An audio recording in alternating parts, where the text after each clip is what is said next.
और रुक करेंगे इस वक्त नरसिंहपुर का गाड़रवाड़ा शासकीय अस्पताल में पदस्थ चिकित्सक डॉक्टर पंकज चारवानी पर गंभीर आरोप लगे हैं। आरोप है कि उनकी निजी क्लिनिक में इलाज के दौरान कथित लापरवाही से 2 मरीजों लिलवानी निवासी प्रभाबाई मिश्रा और देवरी निवासी सुनील नाथ की मृत्यु हो गई। इसके अतिरिक्त डॉक्टर चारवानी पर शासकीय अस्पताल गाड़रवाड़ा की बाउंड्री दीवार तोड़ने का भी आरोप लगाया गया। इस संबंध में शिकायत कलेक्टर नरसिंहपुर को भी की गई। फिलहाल स्वास्थ्य विभाग की ओर से इस मामले में अभी कोई भी कार्रवाई सामने नहीं आई है, ना ही कोई ऑफिशियल बयान यहाँ पर दिया गया है। अब देखने वाली बात यह होगी कि पूरी जांच के दौरान क्या कुछ चीजें निकलकर सामने आती हैं। जी, हम यहाँ से अपने हस्बैंड के पास इलाज करवाने के लिए गया था। हाँ 2 दिन का बुखार था उनको, मामूली सर्दी जुकाम था, तो वहाँ पर हमने ट्रीटमेंट किया, जी। करवाए डॉक्टर से। तो डॉक्टर ने कौन से डॉक्टर से आपने कराया? डॉक्टर पंकज थारवानी के यहाँ हमने ट्रीटमेंट करवाया। जी।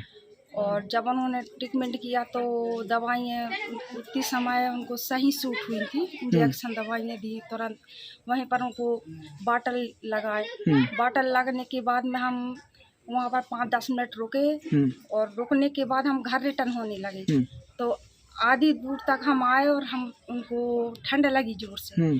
तो ठंड जोर से लगने के कारण हमने सोची हम गांव जाएंगे, तो जाकर और अचानक तबीयत खराब ना हो जाए, तो हम रिटर्न हुए डॉक्टर के पास जाने के लिए।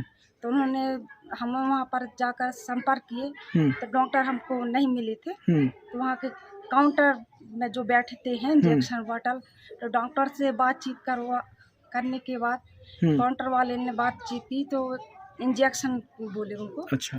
लगाने के लिए। तो जो इंजेक्शन उनको डोज दिए थे, वो इंजेक्शन के बाद वो अचानक इस तरह से आपा खो बैठे कि अचानक उनको गर्मी सी बढ़ने लगी, और कि जैसे अपना आपा खो दिए और बेहोशी की तरह अपने की सामने किसी को नहीं पहचानने लगे थे।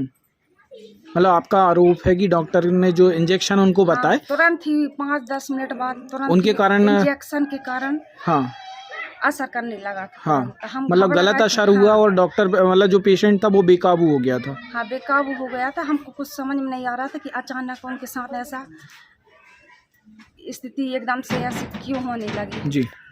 तो जो डॉक्टर साहब थे, तो उन्होंने हमको बोले कि एम्बुलेंस के द्वारा रेफर करना है इनको। अच्छा। तो वहाँ से रेफर हुए तो नरसिंहपुर लिए, तो वहाँ पर भर्ती किए। तो बोले किस कारण से इनकी ऐसी तबीयत होने लगी। उनको बोले नशा पान करते थे, क्या कोई बीमारी थी, क्या आगे से कोई दिमाग में गड़बड़ी थी। हमने बोले उनको नॉर्मल थे, 2 दिन का बुखार के कारण उनको इंजेक्शन। नरसिंहपुर में कहाँ पे आपने रेफर किया? ये लक्ष्मी नारायण हॉस्पिटल। हाँ, वहाँ से फिर आप कहाँ ले गए?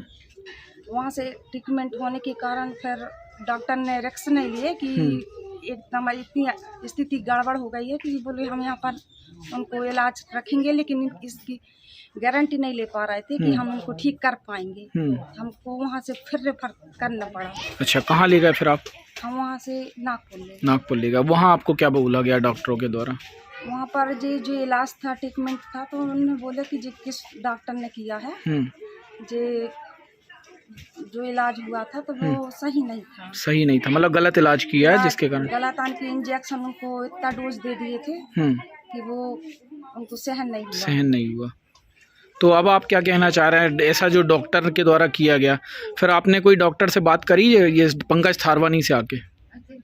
जी, किए थे। तो क्या बोला गया था डॉक्टर के द्वारा? उन्होंने बोला कि हमारी तरफ से जो भूल हो गई या फिर गलत इलाज हो गया है, तो माफ़ी भी मांगने लगे। बोले कि अगर हमारी तरफ से ऐसा हुआ, और थोड़ी बहुत हमारी सहायता करने के लिए बोल रहे थे। अच्छा।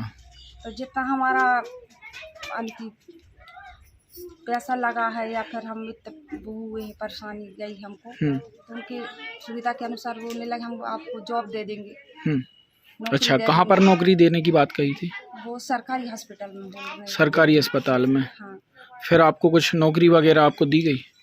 वो दिलासा देने लगे कि हम आपको कुछ समय बाद आपको नौकरी देंगे, सहायता करेंगे। तो फिर उसके बाद फिर उन्होंने कोई डॉक्टर के द्वारा कोई सहायता या कुछ सहायता नहीं, कुछ नहीं समय। तो आपका फिर जीवन यापन कैसे कर रहे हैं आप? आपके साथ जो आपके पति थे वो नहीं रहे हैं, तो जीवन यापन कैसे हो रहे हैं? उन्हीं के साथ सब कुछ चलता था। हाँ, वर्तमान में आपका ये घर भी टूटा फूटा है, कैसे आपका जीवन यापन हो रहा है? अब वही तो हम सोच रहे थे कि अगर वो थोड़ी बहुत सहायता कर देती तो हमारे बच्चे भी इतने छोटे प्रशासन से आप क्या मांग कर रहे हैं? इस तरीके से नए नए केस भी सामने आ रहे हैं लापरवाह डॉक्टरों के, तो आप क्या प्रशासन से क्या मांग कर रही हैं? हम उनसे यही बोलते हैं कि जो हाँ। वो किसी के साथ ना हो और वो डॉक्टर के लिए ऑब्जेक्शन उठाएं कि दोबारा वो ऐसे इलाज किसी के साथ ना करें, इसे सजा या कार्रवाई उनके साथ की जाए।